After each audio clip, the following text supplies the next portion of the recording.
Hello everyone, welcome to my channel. This is Nazia Khan. Today we will discuss about the sporulation, which is a type of asexual reproduction. Last class में हमने asexual reproduction की बात की थी कि asexual reproduction में बनने वाली जितनी भी ऑफ स्प्रिंग होती हैं वो सिंगल पेरेंट से बनती हैं. Mean each organism is capable of producing identical copies of itself, और वो अपने मतलब पेरेंट की जेनेटिकली और आइडेंटिकल कॉपीज होती हैं, इसीलिए हमने उनको क्लोन्स भी कहा था. और हम लास्ट क्लास में उसके दो टाइप भी पढ़ चुके थे, बाइनरी फिजन एंड बडिंग हमने पढ़ा था. तो बाइनरी फिजन हमें पता है कि कोई भी जो एक सेल है, सिंगल सेल, वो दो डॉटर सेल में क्या हो जाती है, कन्वर्ट हो जाती है, डिवाइड हो जाती है. यानी कि एक पेरेंट सेल दो डॉटर सेल में कन्वर्ट हो जाती है. और उसका एग्जाम्पल हमने पढ़ा था अमीबा. बाइनरी फिजन में अमीबा में दो डॉटर सेल डिवाइड होती हैं एक पेरेंट सेल से, और ऐसा होता है फेवरेबल कंडीशन के अंदर. उसके बाद हमने डिस्कस किया था बडिंग के बारे में कि बडिंग क्या होती है. बडिंग में कोई भी जो न्यू ऑर्गेनिज्म डेवलप होता है वो किसी आउटग्रोथ के थ्रू होता है. अब वो आउटग्रोथ सेल की इनर साइड में भी हो सकती है और आउटर साइड में भी हो सकती है. कुछ भी ग्रोथ होकर के, आउटग्रोथ होकर के वो बड की फॉर्म में डेवलप होती है और उसी से फिर न्यू ऑर्गेनिज्म का डेवलपमेंट होता है. तो आज हम पढ़ने वाले हैं इसका एक थर्ड टाइप जिसे हम कहते हैं स्पोरुलेशन. देखिए, स्पोरुलेशन का मतलब है कि स्पोर्स बनने की प्रोसेस. स्पोरुलेशन क्या होता है, स्पोर्स बनने की प्रोसेस को हम स्पोरुलेशन कहते हैं. स्पोरुलेशन में भी एक एग्जाम्पल है हमारे पास अमीबा. जबकि हमने अमीबा में बाइनरी फिजन पढ़ा था फेवरेबल कंडीशन में, यहाँ हम पढ़ने वाले हैं स्पोरुलेशन यानी मल्टीपल फिजन, वो भी किसके अंदर, अमीबा में, जो कि अनफेवरेबल और बाद में फेवरेबल कंडीशन में जा करके कंप्लीट होता है. सो स्पोरुलेशन क्या होता है गाइस. स्पोरुलेशन के अंदर अनफेवरेबल कंडीशन में सबसे पहले इस तरह अमीबा में एंसिस्टेशन की प्रोसेस होती है. यानी अनफेवरेबल कंडीशन में जब इसे पता होता है कि इसकी तो डेथ होने वाली है, कोई भी बड़ा ऑर्गेनिज्म इस पर अटैक करे या फिर कोई एनवायरमेंटल कंडीशन ऐसी आ जाए कि इसको लगे कि हाँ मेरी तो डेथ होने वाली है, तो उस टाइम ये अनफेवरेबल कंडीशन होती हैं जिसमें अमीबा अपने चारों तरफ क्या करता है, 3 लेयर्ड की इस तरीके से हार्ड कवरिंग बना लेता है जिसे हम कहते हैं सिस्ट. और सिस्ट बनने की इस प्रोसेस को हम कहते हैं एनसिस्टेशन कहते हैं. क्या कहते हैं, एनसिस्टेशन कहते हैं. एनसिस्टमेंट की इस प्रोसेस के थ्रू अमीबा में चारों तरफ ये हार्ड कवरिंग इस अमीबा को अनफेवरेबल कंडीशन में प्रोटेक्ट करती है. जब अमीबा में फेवरेबल कंडीशन आती हैं तो फेवरेबल कंडीशन के अंदर यहाँ पे बहुत सारे स्पोर्स बन जाते हैं. ये स्पोर्स कहाँ से आए, ये जो न्यूक्लियस था इसने माइटोटिक डिवीजन किया, यानी इसने माइटोसिस किया और ये इस तरीके से मल्टीपल फॉर्म में डिवाइड हुआ. मल्टीपल फॉर्म में डिवाइड है ना, 1 से 2, 2 से 4, 4 से 8, इस तरीके से ये मल्टीपल फॉर्म में मल्टीपल सेल में डिवाइड हो जाता है, जिन्हें हम क्या कहते हैं, स्पोर्स कहते हैं. स्पोर्स बनने की ये प्रोसेस स्पोरुलेशन कहलाती है. ये कब होता है, जबकि फेवरेबल कंडीशन होती है. फिर फेवरेबल कंडीशन के अंदर ये स्पोर्स बन जब जाते हैं तो ये सिस्ट की जितनी भी वॉल्स हैं, ये जो आपको दिखाई दे रही हैं, ये 3 जो लेयर्स हैं, ये बहुत हार्ड कवरिंग होती है. तो जब ये सिस्ट वॉल बर्स्ट हो जाती हैं तो सारे जितने भी स्पोर्स बने थे वो सब सराउंडिंग मीडियम के अंदर रिलीज हो जाते हैं. रिलीज होने के बाद हर स्पोर से एक इंडिविजुअल अमीबा का फॉर्मेशन होता है. हर स्पोर से क्या होता है, एक इंडिविजुअल अमीबा का फॉर्मेशन होता है. तो यहाँ पे बहुत सारे अमीबा प्रोड्यूस हुए, तो ये कहलाता है मल्टीपल फिजन इन अमीबा, और हम इस प्रोसेस को कहते हैं स्पोरुलेशन. तो स्पोरुलेशन में क्या हुआ, स्पोर्स के थ्रू न्यू ऑर्गेनिज्म का डेवलपमेंट हुआ, वो भी मल्टीपल ऑर्गेनिज्म का. ठीक है, तो हम कह सकते हैं कि जितनी भी अनफेवरेबल कंडीशन में, उसमें अनफेवरेबल कंडीशन में ऑर्गेनिज्म अपने आप को प्रोटेक्ट करने के लिए एक सिस्ट का फॉर्मेशन कर लेता है. फिर जब फेवरेबल कंडीशन आती हैं तो वो सिस्ट बर्स्ट हो जाती है उसकी वॉल्स के थ्रू, और फिर उससे स्पोर्स जब बाहर आ जाते हैं तो हर स्पोर्स से एक न्यू इंडिविजुअल का फॉर्मेशन हो जाता है. ये अमीबा के स्यूडोपोडिया हैं. स्यूडोपोडिया स्पोर्स भी हम कह सकते हैं. ये स्यूडोपोडिया स्पोर्स और अमीबा में सिस्ट का फॉर्मेशन हो जाता है और इसके थ्रू एक एक स्पोर से एक एक न्यू इंडिविजुअल अमीबा प्रोड्यूस हो जाती है। ठीक है, अब देखिए हमारे पास स्पोर्स के टाइप हैं। स्पोर्स के दो टाइप्स होते हैं, एक जो नॉन मोटाइल हैं जो मोमेंट नहीं कर सकते, एक जो मोटाइल हैं जिनमें मोमेंट होती है। अब ऑब्वियस बात है कि जो नॉन मोटाइल हैं उनमें तो कोई ऑर्गन्स नहीं होंगे, बट जो मोटाइल स्पोर्स होते हैं उनमें कुछ मोमेंट के लिए कुछ ना कुछ स्पेशल स्ट्रक्चर प्रेजेंट होती है। तो यहाँ हम नॉन मोटाइल की बात करते हैं। नॉन मोटाइल स्पोर्स को हम कॉनिडिया या एप्लोनस स्पोर्स कहते हैं, जबकि जो मोटाइल स्पोर्स होते हैं उनको हम जू स्पोर्स कहते हैं। तो नॉन मोटाइल स्पोर्स में हमारा बेस्ट एग्जाम्पल है पेनिसिलियम नोटेटम। ये पेनिसिलियम नोटेटम फंजाई है एक। यहाँ पे आप देख सकते हैं, यहाँ ये जो स्पेशल असेक्सुअल रिप्रोडक्टिव स्ट्रक्चर्स हैं जिन्हें हम कॉनिडिया कहते हैं, नॉन फ्लैजिलेटेड हैं, इसीलिए ये नॉन मोटाइल हैं। तो यहाँ पे हर कॉनिडिया चेन की फॉर्म में एक एक कॉनिडिया के साथ ये चेन बनी हुई है। ये देखिए, तो यहाँ हर कॉनिडिया क्या होता है, अपनी पेरेंट बॉडी से सेपरेट होकर के एक न्यू ऑर्गेनिज्म का फॉर्मेशन करता है। अगर हम बात करें जू स्पोर्स की, तो जू स्पोर्स देखिए मोटाइल स्ट्रक्चर्स हैं ऑब्वियसली, क्योंकि इसमें फ्लैजिलेट प्रेजेंट होते हैं। अब फ्लैजिलेट की जब हम बात करते हैं तो फ्लैजिलेट एक ऐसी स्ट्रक्चर होती है, ये देखिए फ्लैजिला। यहाँ हम क्लेमाइडोमोनास की बात करते हैं। ये जो क्लेमाइडोमोनास है इसमें आपको ये इस तरीके से थ्रेड लाइक स्ट्रक्चर दिख रही है, ये होती है फ्लैजिला।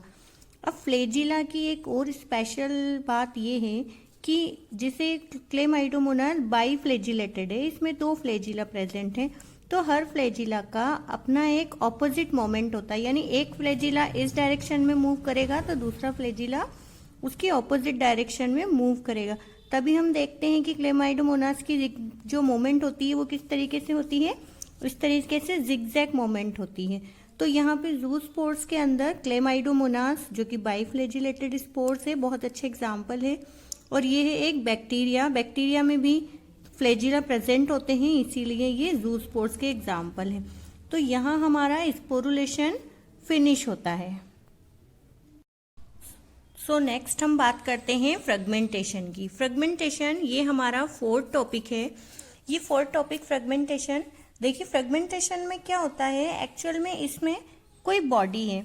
अब ये बॉडी क्या है, टूटती है। बॉडी टूटती है, हो सकता है ये एक पार्ट में डिवाइड हो सकता है ये 3 पार्ट में इस तरह से डिवाइड हो। तो हर पार्ट कैपेबल होता है एक न्यू ऑर्गेनिज्म को डेवलप करने में। तो फ्रेगमेंटेशन का मतलब है कि फ्रेगमेंटेशन का फर्स्ट पार्ट है, fragmentation is breakage in the body, यानी बॉडी टूटी। Second part of the fragmentation की जो इसका हर पार्ट है, फर्स्ट सेकेंड थर्ड, ये हर पार्ट कैपेबल होता है एक न्यू ऑर्गेनिज्म को डेवलप करने के अंदर। तो हमने ऐसी स्ट्रक्चर्स कहाँ देखी हैं, ऐसी फ्रेगमेंटेशन हमने कहाँ देखी है, आपको याद होगा कि प्लेनेरिया की स्ट्रक्चर इस तरीके की होती है। ये देखिए, ये एक प्लेनेरिया है और प्लेटीहेल्मिन्थेस है। आपको याद ही होगा कि प्लेटीहेल्मिन्थेस का फाइलम का एक मेंबर है प्लेनेरिया। अब ये जितने भी पार्ट में डिवाइड होता है, ट्रांसफरी ये डिवाइड होता है, जितने पार्ट में ये डिवाइड होगा उतने ही न्यू प्लेनेरिया को ये जनरेट कर देता है। हो सकता है ये एक्सीडेंटली टूट जाए तो इसकी बॉडी के 3 पार्ट हो जाए, देन हर पार्ट एक न्यू इंडिविजुअल ऑर्गेनिज्म को फॉर्म करता है। इसके अलावा जो फिलामेंटस एल्गी होते हैं, फिलामेंटस एल्गी हमने देखा है, फिलामेंटस एल्गी के अंदर क्या है, जैसे स्पाइरोगायरा है।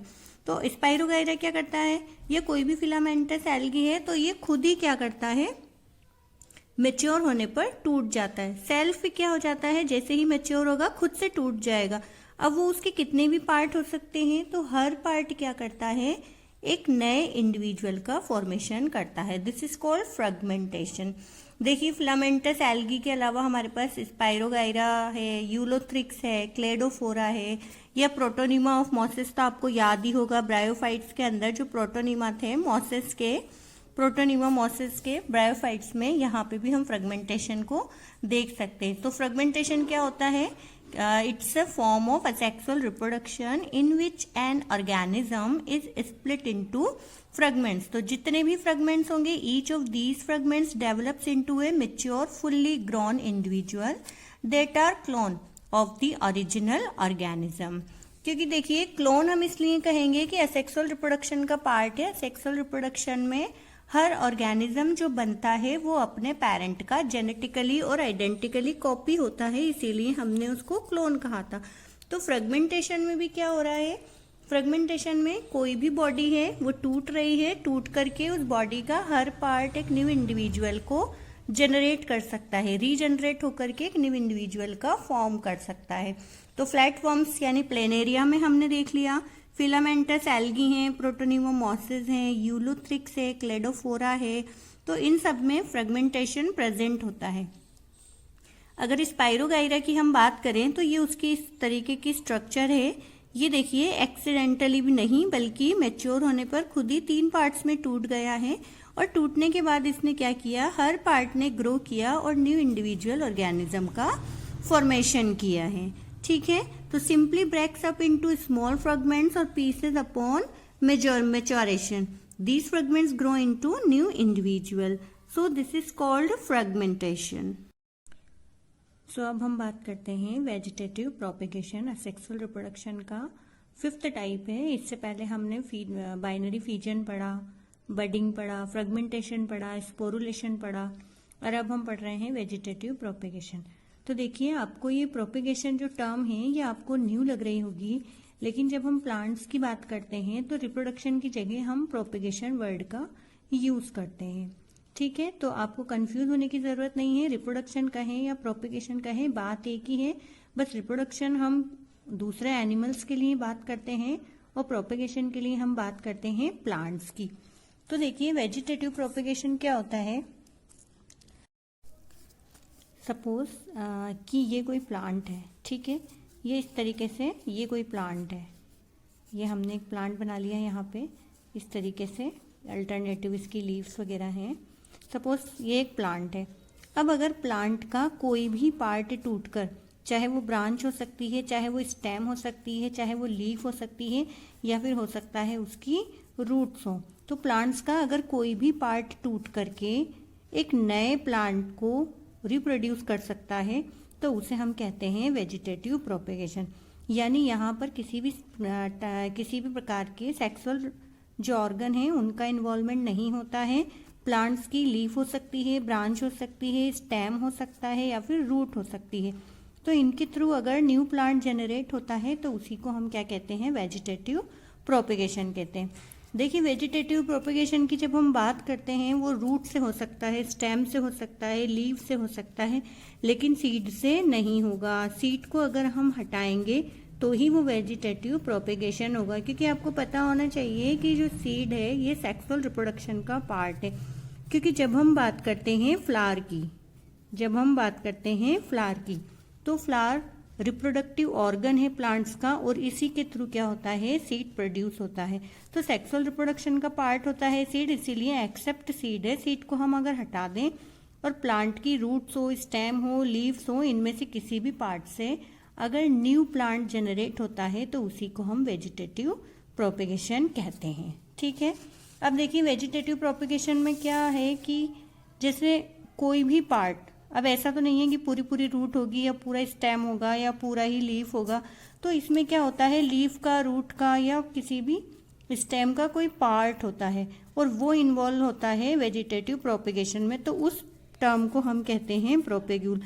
जैसे देखिए हमें पता है कि कोई लीफ है, जैसे ब्रायोफिलम की लीफ है, जस्ट एक एग्जाम्पल आपको बता रहे हैं, बाकी हम इसके बारे में बाद में डिटेल से स्टडी करेंगे।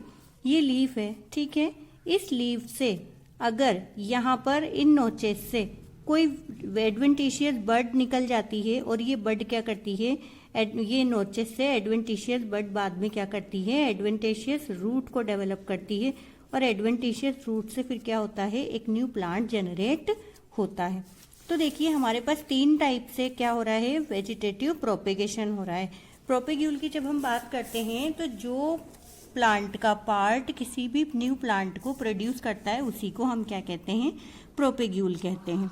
ठीक है, अब प्रोपेग्यूल रूट्स हैं, स्टेम हैं या लीव्स हैं, तो इनका मॉडिफिकेशन हो सकती है। देखिए रूट्स हमारे पास 2 टाइप की होती हैं, हमें पता है। ये एक सीड की स्ट्रक्चर है, ठीक है, ये क्या है, ये एक सीड की स्ट्रक्चर है। हमें पता है कि ये प्लम्यूल वाला पार्ट है जो पूरा का पूरा शूट सिस्टम डेवलप करेगा, ये रेडिकल वाला पार्ट है जो पूरा का पूरा रूट सिस्टम डेवलप करेगा। अब सबसे पहले तो हमें ये पता होना चाहिए कि रूट्स कितनी होती हैं। तो रूट्स देखिए, एक ओरिजिनल रूट्स होती है जिसे हम क्या कहते हैं, प्राइमरी रूट्स होती है। वो नॉर्मली हम उसे प्राइमरी रूट्स भी कहते हैं या फिर उसको ट्रू रूट भी हम कहते हैं। अगर रेडिकल वाले पार्ट से रूट डेवलप होती है तब तो वो कहलाती है टैप रूट या ट्रू रूट कहलाती है।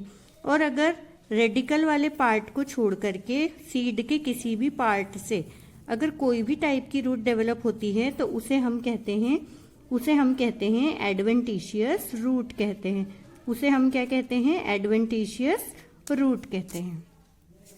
तो रूट दो टाइप की हो गई, एक जो रेडिकल से डेवलप होगी, एक वो जो कि रेडिकल के अलावा सीड के किसी भी पार्ट से डेवलप होगी, वो एडवेंटिशियस रूट होगी। तो हम उसे ओरिजिनल रूट नहीं कहेंगे, जबकि रेडिकल से बनने वाली जो रूट है वो ओरिजिनल रूट होती है।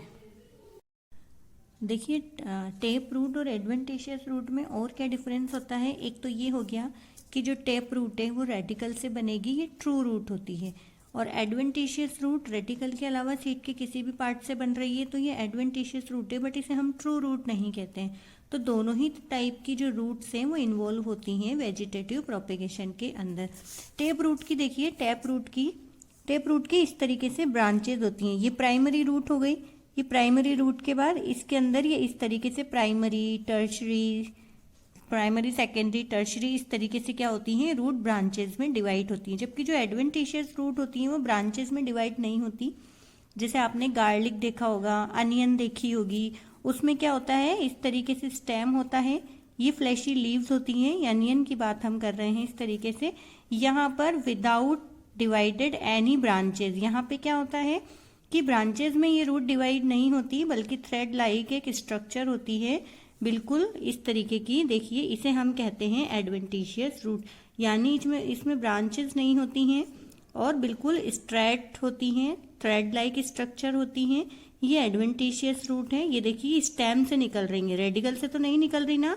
ये इसका स्टेम है अनियन का, ये इसकी फ्लैशी लीव्स होती हैं। फ्लैशी लीव्स का मीनिंग होता है ये फूड स्टोरेज की वजह से स्वलन हो जाती हैं, फूल जाती हैं, इन्हें हम कहते हैं फ्लैशी लीव्स। ये इसकी रूट है और ये स्टेम है। तो ये हो गई एडवेंटिशियस रूट, जो कि हमें गार्लिक है, अनियन है, इनमें देखने को मिलती है। जबकि जो टैप रूट होती है वो इस तरीके से नीम, एजा डायरेक्टा इंडिका, बबूल, अकेशिया, एक और वैरायटी होती है बबूल की, अकेशिया अरेबिका। तो देखिए, इस तरीके से वो ब्रांचेस में डिवाइड होती है। टैप रूट रेडिकल से बनती है। इसके एग्जाम्पल हैं डहेलिया और जो स्वीट पोटैटो है। जबकि जो सिंपल पोटैटो होता है, स्वीट पोटैटो के अलावा जो सिंपल पोटैटो होता है वेजिटेबल्स में, जब हम उसे काम में लेते हैं तो वो है अंडरग्राउंड स्टेम। ठीक है, तो यहाँ पे क्या है, पूरी की पूरी रूट पार्टिसिपेट नहीं कर रही है वेजिटेटिव प्रोपेगेशन में, रूट का कोई पार्ट पार्टिसिपेट करेगा। तो इस पार्ट को ही हम क्या कहते हैं, प्रोपेग्यूल कहते हैं। ठीक है, अब देखिए, तो दोनों ही तरह की रूट इन्वॉल्व हो गई हैं किसमें, वेजिटेटिव प्रोपेगेशन के अंदर। अब हम बात करते हैं स्टेम के थ्रू किस तरीके से वेजिटेटिव प्रोपेगेशन होता है। अब देखिए, स्टेम के अंदर काफी सारे टाइप्स हैं, जैसे कि 3 तो हमारे पास मेन टाइप हैं। एक है अंडरग्राउंड स्टेम, एक सब एरियल स्टेम होता है, ठीक है, और एक एरियल स्टेम भी है। लेकिन एरियल स्टेम के बारे में आपके एनसीईआरटी ने इतना ज़्यादा डिटेल में उसको मेंशन नहीं किया है। और एक है हमारे पास बल्बिल। ठीक है, तो हम 1 बाय 1 इनको स्टडी करते हैं। अंडरग्राउंड स्टेम में सबसे पहले है ट्यूबर। तो पोटैटो हमारे पास एक एग्जाम्पल है। देखिए, पोटैटो में क्या होता है, ये पोटैटो है। पोटैटो में आपने देखा होगा कई बार, जब बहुत पुराना हो जाता है पोटैटो हमारे घर में रखे तो क्या होता है, वो इस तरीके से उसमें वो ग्रीन से स्ट्रक्चर निकल जाती हैं। इस तरीके से उसमें इन स्ट्रक्चर को हम कहते हैं आइस कहते हैं। ठीक है, ये आइस क्या हैं, इन आइस से बड निकलती हैं। क्या निकलती हैं, इन आइस से बड निकलती हैं। और उन बड को हम क्या कहते हैं, देखिए आपने इस तरीके से देखे होंगे आलू के ऊपर, तो इन बड को हम क्या कहते हैं, एडवेंटिशियस बड कहते हैं। तो ये एडवेंटिशियस बड आगे जाकर के क्या करती हैं, आगे जाकर के एडवेंटिशियस रूट में डेवलप होती हैं। और एडवेंटिशियस रूट में डेवलप होने के बाद ये न्यू जो स्टेम है अंडरग्राउंड स्टेम पोटैटो का, इसके प्लांट को जनरेट करती हैं। देखिए किस तरीके से होता है इसमें अंडरग्राउंड स्टेम, हम इसे क्यों कहते हैं। देखिए, ये स्टेम है। ऑब्वियसली ये क्या होगा, सॉइल के ऊपर वाले हिस्से पर होगा, ये ऊपर वाले हिस्से पर है। यहाँ पर क्या है, ये सॉइल है, मॉइस्ट सॉइल है, इसमें मिनरल्स वगैरह सारा कुछ इसमें प्रेजेंट होता है। तो ये जो अंडरग्राउंड स्टेम है ये क्या करता है, नीचे की तरफ ग्रो करता है। नीचे की तरफ ये जब ग्रो करता है तो इसके अंदर इस तरीके से ब्रांचेस निकल जाती हैं। इसमें क्या निकलती हैं, इस तरीके से ब्रांचेस निकल जाती हैं। ठीक है, इसमें ये ब्रांचेस निकल गई, इस तरीके से ये ब्रांचेस हो गई हैं। देखिए ये इस तरीके से इसमें ब्रांचेस हो गई। ठीक है, ये ब्रांचेस हो गई, ये देखिए ये इस तरीके से ब्रांचेस हो गई। अब धीरे धीरे ब्रांच के ये जो फ्रंट वाले पार्ट हैं, ये वाले, ये क्या करते हैं, फूड स्टोरेज की वजह से फूल जाते हैं, यानी ये स्वलन हो जाते हैं। फूड स्टोरेज की वजह से ये क्या हो गए, ये जो ब्रांचेज हैं ये खुद से क्या हो गई हैं, फूड स्टोरेज करने की वजह से ये फूल गई हैं। और ये फूली हुई जो स्ट्रक्चर है, जो स्वलन स्ट्रक्चर है, इसी को हम क्या कहते हैं, इसी को हम कहते हैं ट्यूबर। इसी को हम क्या कहते हैं, ट्यूबर कहते हैं। और ट्यूबर क्या है, एक नए जो पोटैटो है उसके पूरे प्लांट को जनरेट करेगा। तो ट्यूबर क्या हो गया हमारे पास, प्रोपेग्यूल हो गया। और जो पोटैटो है उसे हमने क्या कहा, अंडरग्राउंड स्टेम कहा। ठीक है, तो अंडरग्राउंड स्टेम इसलिए क्योंकि स्टेम ने जमीन के अंदर ग्रो किया, ग्रो करने के बाद उसमें ब्रांचेस निकली। ब्रांचेस के जो एपिकल जो पार्ट थे वो स्वलन हो गए, किस वजह से, फूड को गेन करने की वजह से, फूड को इकट्ठा करने की वजह से, स्टोरेज की वजह से वो फूल गए। और ये फूली हुई स्ट्रक्चर ही क्या कहलाती है, ट्यूबर कहलाती हैं। और फिर जमीन में ये मॉइस्ट सॉइल के कांटेक्ट में आकर के न्यू पोटैटो के प्लांट को जनरेट करती है। ठीक है, तो देखिए अंडरग्राउंड स्टेम में ट्यूबर के बाद क्या है, ट्यूबर के बाद है राइजोम। राइजोम आपको पता है पेरिनियल है, हमेशा रहने वाली।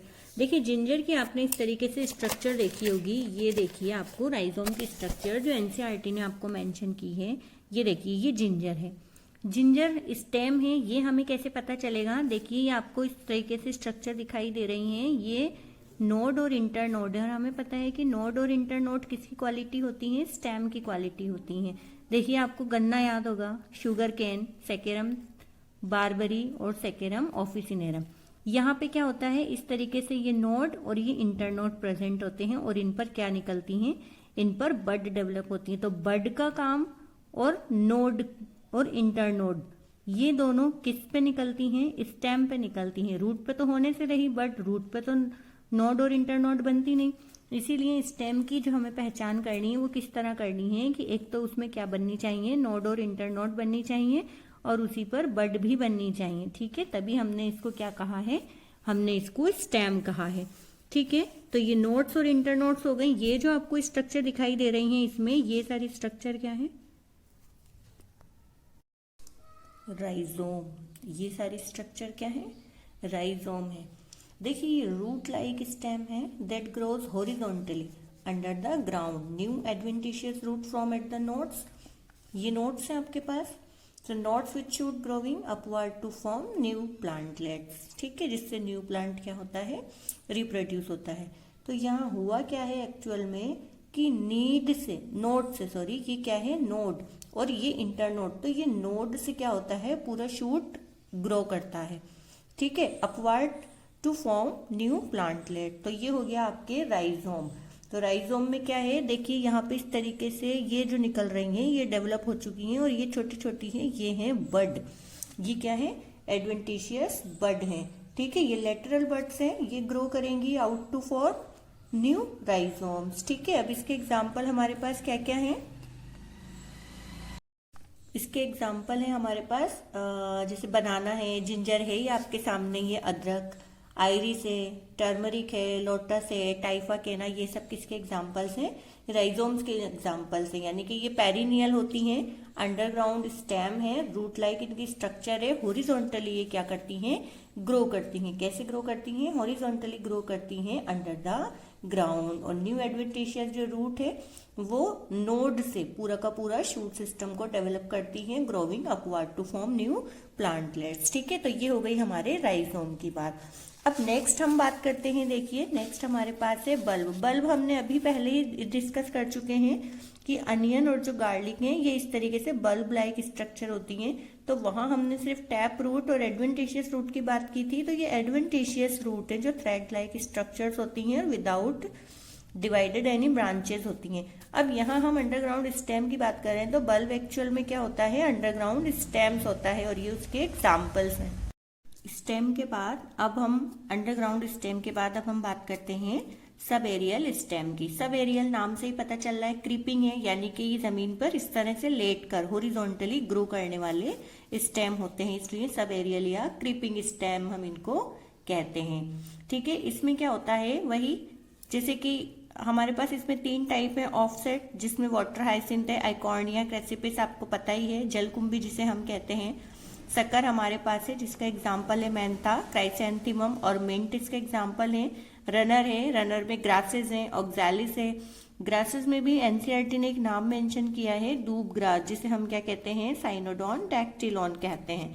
ठीक है, तो ये 3 हमारे पास सब एरियल स्टेम है। अब यहाँ क्या होता है, देखिए ये जो क्रीपिंग स्टेम है ये इस तरीके से होती तो ये जमीन पर है। ठीक है, अब ये जमीन पर क्या है, ये नीचे इस तरीके, ये देखिए इस तरह से मान लेते हैं ये जमीन के ऊपर कोई स्टेम है। अब ये धीरे धीरे क्या करते हैं, ये इस तरीके से यहाँ से इनकी कोई ब्रांच इस तरीके से ये मॉइस्ट सॉइल से टच होती है और ये इस तरीके से धीरे धीरे हॉरिजॉन्टली ग्रो करती है, और यहाँ से फिर से क्या निकल जाती है इनमें, यहाँ से ये देखिए फिर से ये न्यू स्टेम डेवलप हो जाते हैं। ये थिन ब्रांच होती हैं, रनर में तो ये थिन ब्रांच होती हैं और सकर में ये थिक ब्रांचेस होती है। बस इतना ही फर्क है इसके अंदर।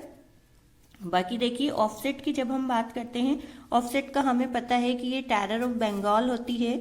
टेरर ऑफ बंगाल हमने इसे क्यों कहा था, क्योंकि देखिए ये अपने इसके इतने ब्यूटीफुल फ्लावर्स होते हैं, तो हमने भी क्या सोचा इंडिया में कि हम यहाँ पे इसको ग्रो करवाते हैं। ग्रो करवाने के बाद ये हमारे यहाँ भी क्या करेगी, एक तो बायोडाइवर्सिटी बढ़ाएगी, दूसरा इसके ब्यूटीफुल फ्लावर्स हैं तो ये अच्छा भी लगेगा। लेकिन ये धीरे धीरे, क्योंकि ये एक क्या होती है, ये एक सी वीड्स होती है। क्या है ये सी वीड्स है। ठीक है, यानी ये एक समुद्री खरपतवार है। ये खरपतवार का मतलब जो अननेसेसरी अनवांटेड जो प्लांट्स उग जाते हैं उन्हें हम वीड्स कहते हैं। तो ये एक तरह की वीड्स है। तो वीड्स बहुत जल्दी ग्रो करती हैं। वीड्स कैसे ग्रो करती हैं, बहुत जल्दी ग्रो करती हैं। तो इन्होंने क्या किया, वाटर हाइसिंथ ने क्या किया कि ये हमारे जितने भी वाटर सोर्सेस थे उन सब पे ये फटाफट से ग्रो कर गए। ग्रो करने के बाद under the water, under the sea जितने भी एनिमल्स थे और जितने भी प्लांट्स थे, यानी कि जितने भी ऑर्गेनिज्म थे, उनके लिए क्या डिमांड हो गई, उनके लिए बीओडी बढ़ गई, यानी उनके लिए ऑक्सीजन की कमी पड़ गई, क्योंकि इन्होंने अपने पूरे लेयर को डेवलप कर लिया था, पानी की सरफेस के ऊपर अपनी पूरी लेयर बना ली थी। तो उन्हें ऑक्सीजन नहीं मिल सकी, जितने भी ऑर्गेनिज्म है, चाहे वो प्लांट्स हो चाहे वो एनिमल्स हो पानी के अंदर, तो उन्हें ऑक्सीजन नहीं मिल सकती। तो उसी को हम बीओडी कहते हैं, यानी बायोकेमिकल या बायोलॉजिकल ऑक्सीजन डिमांड हम इसे कहते हैं।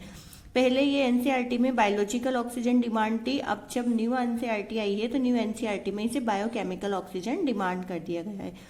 तो बीओडी क्या होती है, देखिए बीओडी का मतलब होता है कि 1 लीटर पानी में, 1 लीटर पानी में जितने भी ऑर्गेनिक मैटर होते हैं, 1 लीटर पानी में जितने भी ऑर्गेनिक मैटर हैं, इनको डिकम्पोज करने के लिए बैक्टीरिया को जितनी ऑक्सीजन की नीड होती है उसे ही हम क्या कहते हैं, बीओडी कहते हैं। ठीक है, तो वाटर हाइसिंथ ने क्या किया, पानी की सरफेस पे पूरी अपनी लेयर बना ली, जिससे जो अंडर द वाटर ऑर्गेनिज्म थे, प्लांट्स और एनिमल्स, उनमें ऑक्सीजन की कमी आ गई, जिसकी वजह से उनकी डेथ होने लगी। तो ये हमारे लिए नुकसान था, इसीलिए इसे क्या कहा गया, टेरर ऑफ बंगाल कहा गया। पिस्टिया भी एक इसका एग्जाम्पल है। तो ये हुए आपके सब एरियल जो स्टेम थे कंप्लीट। रनर हो गए जो थिन स्टेम होते हैं, सकर थोड़े थिक स्टेम होते हैं, लेकिन ग्रो कैसे करेंगे, ये इसी तरीके से हॉरिजॉन्टली ग्रो करेंगे। और ये क्या है, ऑफसेट, ठीक है, यानी जलकुंभी। अब देखिए थर्ड एक हमारे पास आता है बल्बिल। बल्बिल क्या होता है, ये स्पेशल रिप्रोडक्टिव बर्ड्स होती हैं, ये फ्लैशी लीव्स होती हैं। फ्लैशी का मीन हमने आपको पहले भी बताया था, डिस्कस किया था कि फ्लैशी का मतलब होता है जिनमें फूड डिपॉजिट होता है, चाहे वो लीव्स हो चाहे स्टेम हो। जैसे ट्यूबर में हमने पढ़ा था कि ट्यूबर में अंडरग्राउंड स्टेम की जो ब्रांचेस थी उसने क्या किया था, उसने मतलब फूड डिपोजिशन की वजह से वो स्वॉलन हो गई थी और हमने उन्हें वहां ट्यूबर कहा था। अब यहाँ देखिए ये बल्बिल क्या है, ये भी फ्लैशी लीव्स हैं, ये फ्लैशी बर्ड्स क्या करती हैं, ये प्रोड्यूस करती हैं। किसको प्रोड्यूस करती हैं? ये मॉडिफाई होकर के एक न्यू प्लांट को जनरेट करती हैं। इसका एग्जाम्पल है अगेव और पाइनएप्पल।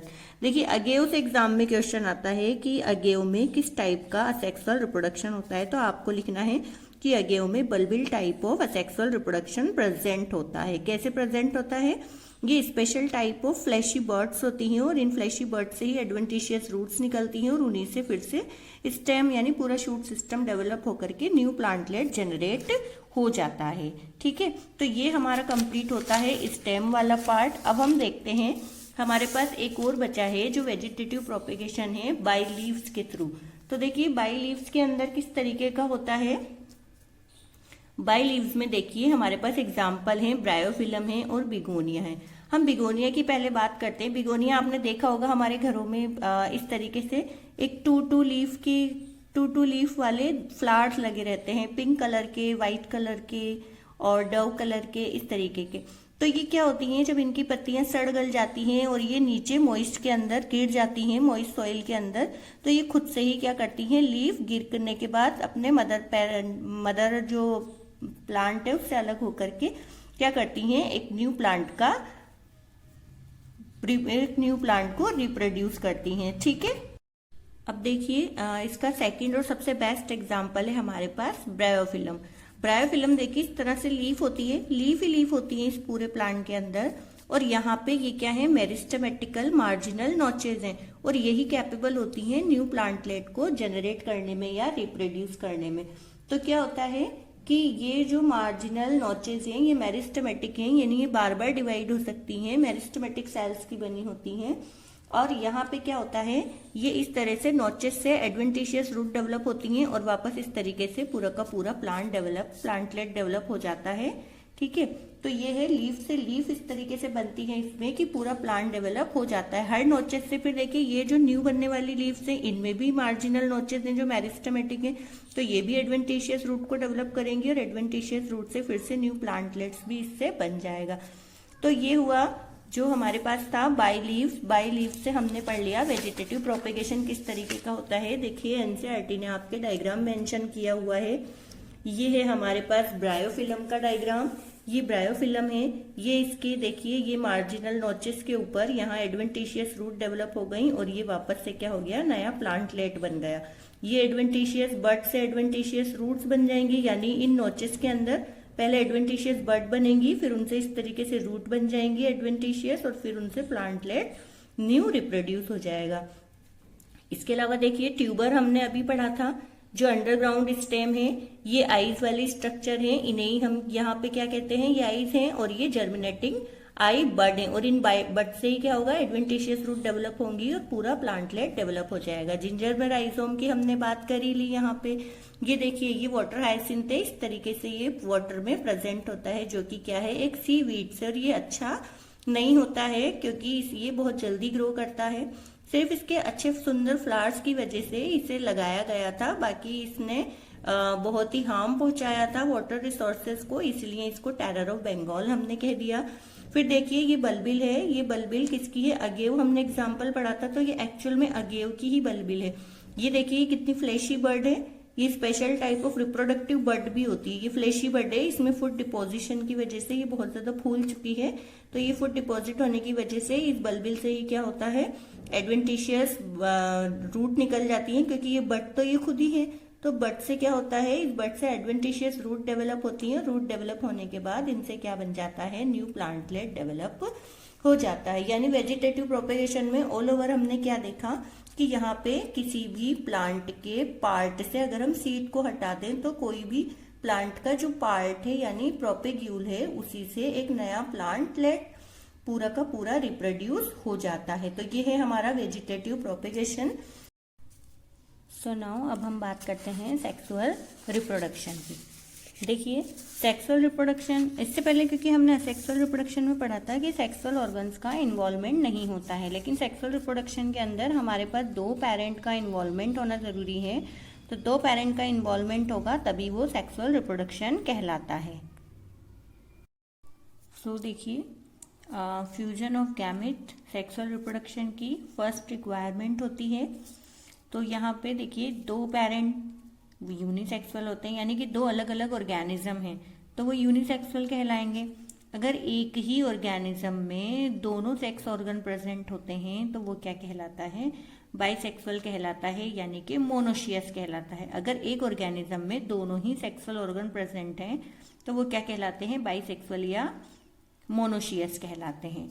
ह्यूमन कौन है, डायोशियस है, क्योंकि इसमें मेल और फीमेल जो ऑर्गेनिज्म हैं दोनों अलग अलग होते हैं, यानी कि मेल अलग होता है, फीमेल अलग होता है, तो वो यूनिसेक्सुअल हुआ। तो 2 पेरेंट का इन्वॉल्वमेंट भी हो सकता है फ्यूजन ऑफ गैमेट में, लेकिन एक्सेप्शन केस के अंदर 1 पेरेंट इन्वॉल्वमेंट से भी सेक्सुअल रिप्रोडक्शन होता है। अब देखिए सेक्सुअल रिप्रोडक्शन में क्या होता है, एक मेल है एक फीमेल है, ठीक है। मेल की बॉडी में जो सेक्सुअल ग्लैंड्स होती हैं वो है टेस्टिस, वो टेस्टिस हैं, और फीमेल की बॉडी के अंदर जो है सेक्सुअल ग्लैंड वो ओवरीज होती हैं, ठीक है।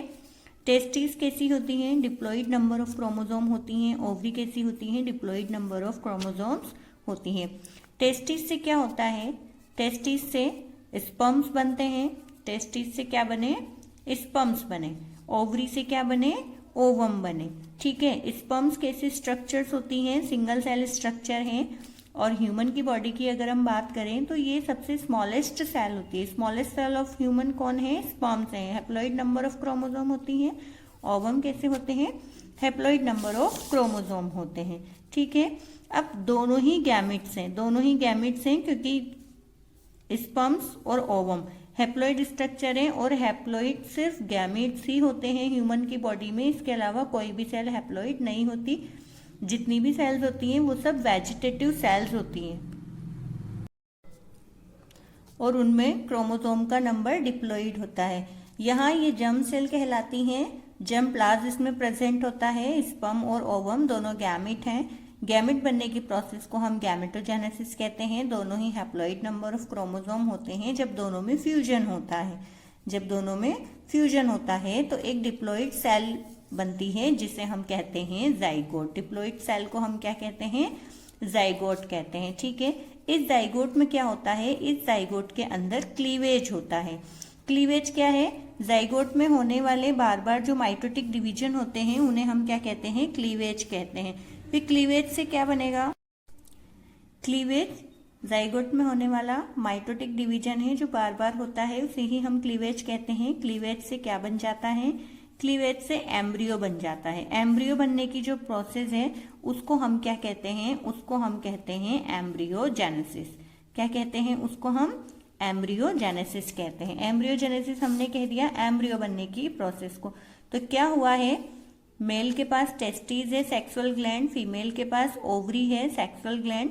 यहाँ पे डिप्लॉइड नंबर ऑफ क्रोमोसोम होता है इनका, बाद में इनसे स्पर्म्स प्रोड्यूस होते हैं। वो कैसे प्रोड्यूस होते हैं, वो स्ट्रक्चर, वो प्रोसेस पूरी हम बाद में पढ़ेंगे। तो स्पर्म्स और ओवम गैमेट हैं, गैमेट बनने की प्रोसेस होती है गैमेटोजेनेसिस। इनमें haploid number of chromosome present होते हैं जब गैमेटिक फ्यूजन होता है, जो कि हमने अभी अभी स्टडी की थी कि ये सेक्सुअल रिप्रोडक्शन की फर्स्ट रिक्वायरमेंट होती है, the fusion of the gametes. तो इन गैमेट्स के फ्यूजन से एक डिप्लॉटिक स्ट्रक्चर बनती है जाइगोट, जिसे हम कहते हैं। जाइगोट में बार बार माइटोटिक डिवीजन होता है। इस तरीके से देखिए ये जाइगोट है, पहले ट्रांसफर डिवीजन हुआ, फिर लॉन्जिट्यूडनल डिवीजन हुआ, फिर इसमें मोर डिवीजन होते हैं। तो ये सारे डिवीजन कैसे होते हैं, माइटोटिक होते हैं, और उन्हीं को हम क्या कहते हैं, क्लीवेज कहते हैं। क्लीवेज से एम्ब्रियो बनेगा। ये एम्ब्रियो भी कैसा होगा, 2n नंबर ऑफ क्रोमोसोम होगा। इसमें सारी सेल्स कैसी होंगी, 2n नंबर ऑफ क्रोमोसोम्स होंगी। एम्ब्रियो बनने की प्रोसेस को हम क्या कहते हैं, एम्ब्रियोजेनेसिस कहते हैं। और एम्ब्रियोजेनेसिस के बाद एम्ब्रियो से क्या हो जाता है, किसी भी न्यूबॉर्न बेबी का बर्थ होता है, न्यूबॉर्न का बर्थ होता है, यानी कि न्यूबॉर्न प्रोड्यूस होता है, ठीक है। तो इसको हम कहते हैं सेक्सुअल रिप्रोडक्शन। हमने एक चीज पढ़ी थी अभी कि यहाँ पे एक्सेप्शन केस में 1 पेरेंट से भी सेक्सुअल रिप्रोडक्शन हो सकता है। देखिए जैसे प्लेटीहेल्मिन्थेस का एक मेंबर है फ्लैट वर्म, जिसे हम टैप वर्म कहते हैं, याद होगा आपको, टीनिया सोलियम इसका नाम होता है। ये बाइसेक्सुअल है। कैसा है ये, बाइसेक्सुअल है, यानी मोनोशियस है। इसमें मेल और फीमेल दोनों रिप्रोडक्टिव ऑर्गन एक ही बॉडी में प्रेजेंट होते हैं। इसमें ये सेल्फ फर्टिलाइज होता है, तो सेल्फ फर्टिलाइजेशन होने की वजह से इसमें क्या होता है, 2n number of zygote produce होता है, ठीक है। बट यहाँ पे वन पेरेंट का इन्वॉल्वमेंट है, जो कि सेक्सुअल रिप्रोडक्शन की नीड नहीं होती, बट ये एक्सेप्शनल केसेस में होता है।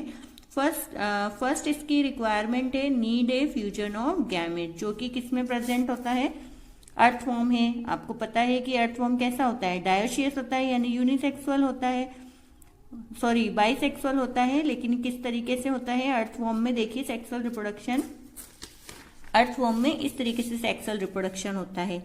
ये एक अर्थवॉर्म है और ये दूसरा अर्थवॉर्म है। देखिए ये इसका माउथ वाला पार्ट है और ये इसका एनस वाला पार्ट है, जबकि ये जो दूसरा अर्थवॉर्म है उसका ये एनस वाला पार्ट है और ये इसका माउथ वाला पार्ट है। ये यूनिसेक्सुअल तो है, लेकिन ये सेक्सुअल रिप्रोडक्शन किस तरीके से करता है, यहाँ पे दोनों अर्थवॉर्म एक दूसरे के ऑपोजिट डायरेक्शन में एक दूसरे से अटैच हो जाते हैं, यानी चिपक जाते हैं।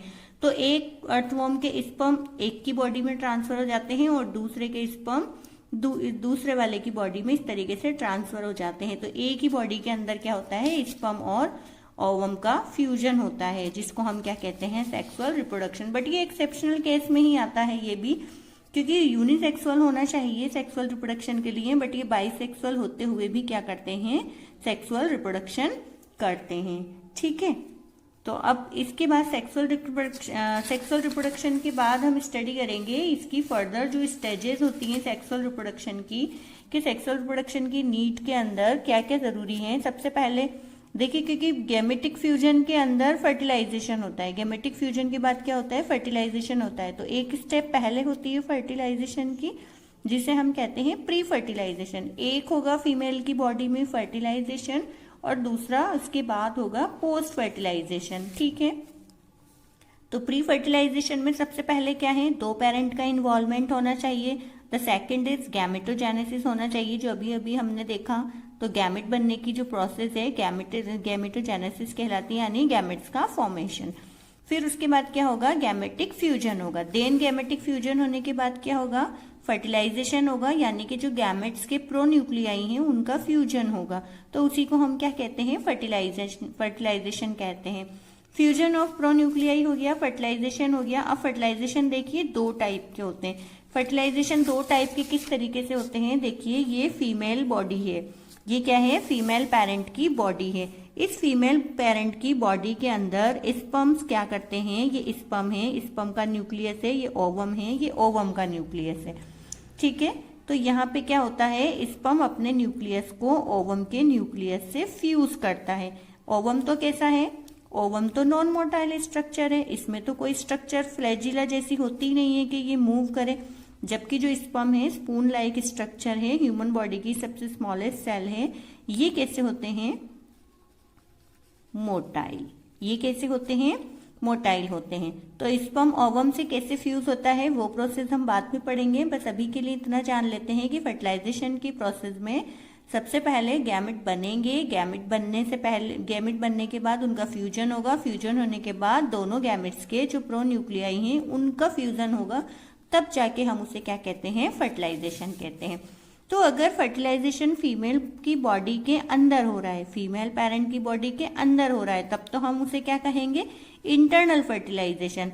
अगर फीमेल बॉडी के बाहर हो रहा है तब हम उसे क्या कहते हैं, तब हम उसे कहते हैं एक्सटर्नल फर्टिलाइजेशन। जैसे आपको फ्रॉग का पता होगा, फ्रॉग क्या होता है, फ्रॉग के अंदर जो फीमेल होती है, फ्रॉग के अंदर जो फीमेल होती है वो क्या करती है, एग लेइंग करती है।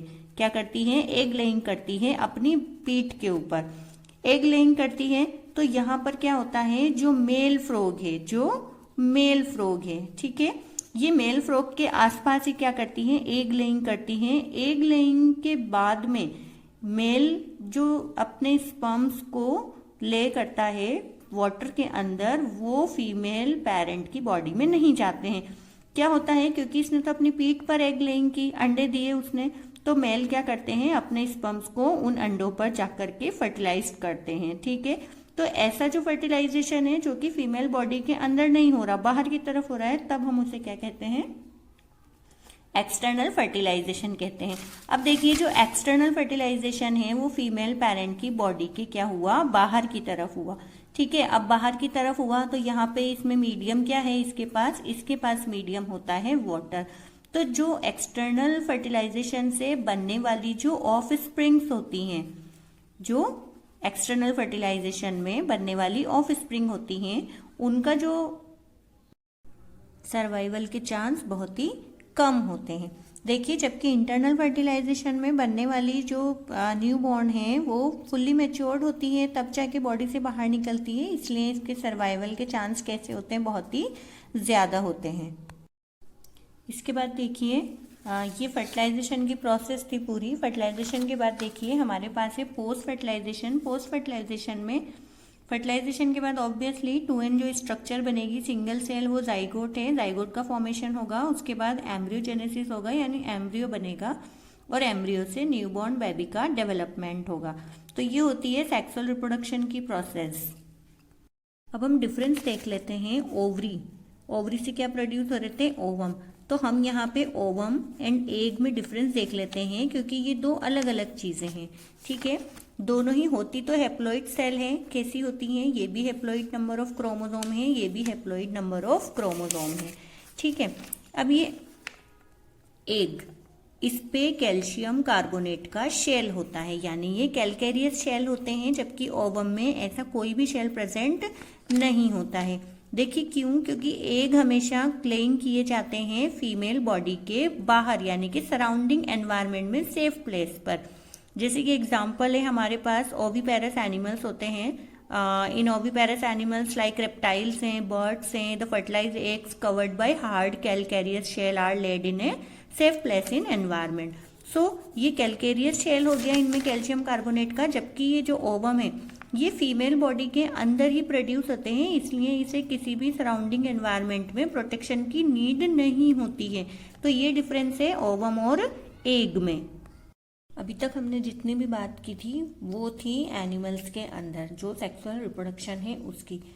अब हम फ्लावरिंग प्लांट्स के अंदर देख लेते हैं कि फ्लावरिंग प्लांट्स में किस तरीके से सेक्सुअल रिप्रोडक्शन होता है।